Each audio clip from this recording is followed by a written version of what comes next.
بسم اللہ الرحمن الرحیم، السلام علیکم۔ میں ہوں آپ کا جعفر خان۔ یہ جو آپ تصویر دیکھ رہے ہیں کہ ایک آدمی ہے اور اس نے دو برقعے ہاتھ میں پکڑے ہوئے ہیں، جہاز کے اندر سیٹوں کے پاس کھڑا ہے اور آپ کو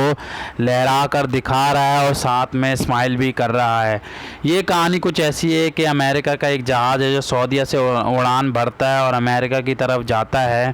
اور پائلٹ یہ دیکھتا ہے کہ جب وہ اندر آتا ہے چیک کرتا ہے تو کافی زیادہ عورتوں نے برقعے وغیرہ پہنے ہوتے ہیں، تو وہ نظریں نیچے کر دیتا ہے۔ یہ چیز اس کو بار بار بہت زیادہ اچھی بھی لگ رہی ہوتی ہے کہ یار دیکھو یہ مسلم خواتین ہیں شاید، اور انہوں نے اتنا اپنے منہ کو چھپایا ہوا ہے، تو اس چیز کو بڑا وہ دیکھ کے خوش ہو جاتا ہے۔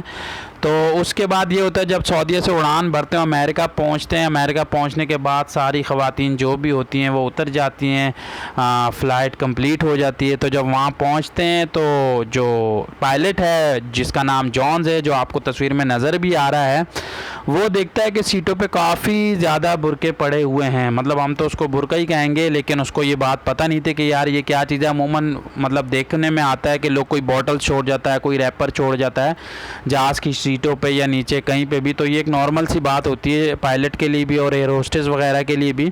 تو اس نے دیکھا کہ کافی زیادہ سیٹوں پہ برقعے پڑے ہوئے ہیں، تو اس نے ایئر ہوسٹس کو یا کسی کو بلا کے پوچھا کہ بھئی یہ کالے کالے کپڑے کیا ہیں ہر سیٹ پہ پڑے ہیں؟ تو انہوں نے بولا یہ مسلم خواتین ہیں جو سعودیہ سے آئی تھی یہاں پہ امریکہ، تو وہ جیسے یہاں پہنچی تو انہوں نے برقعے اتار کے سیٹوں پہ رکھ دیے۔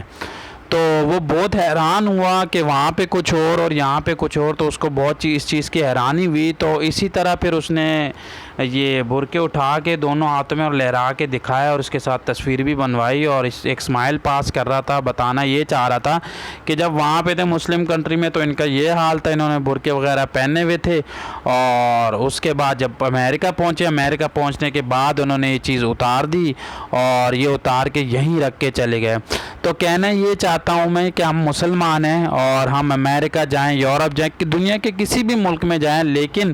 اپنے اسلام کو، اپنے دین کو، اپنی ہر روایات کو، کسی چیز کو چھوڑنا نہیں چاہیے۔ میں یہ نہیں کہتا کہ سب ایسے ہی ہیں، میں صرف یہ آپ کو بتا رہا ہوں جو چیز ہوئی ہے، لیکن بہت سارے مسلمان 95% ہمارے مسلمان ایسے ہیں ماشاءاللہ سے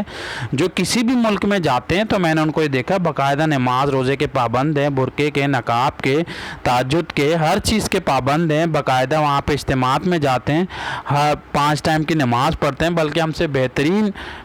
نمازی ہیں، بہترین مسلمان ہیں۔ اور میں یہ نہیں کہہ رہا کہ سب ہیں، میں صرف ان کی بات کر رہا ہوں جو یہ واقعہ ہوا ہے جس کے بارے میں آپ کو بتا رہا ہوں۔ تو بس اللہ پاک ہمارا ایمان سلامت رکھے اور اللہ پاک ہمیں ہدایت دے، ہماری مسلمان عورتوں کو بھی اور ہمیں بھی، کہ ہم ایسا ہرگز نہ کرے۔ ہم مسلمان ہیں اور ہمارا اس بات پہ ایمان ہے کہ ہمارا آخرت میں حساب کتاب ہوگا۔ اللہ پاک ہمیں ایمان پہ خاتمہ دے اور ایمان والی زندگی دے، آمین۔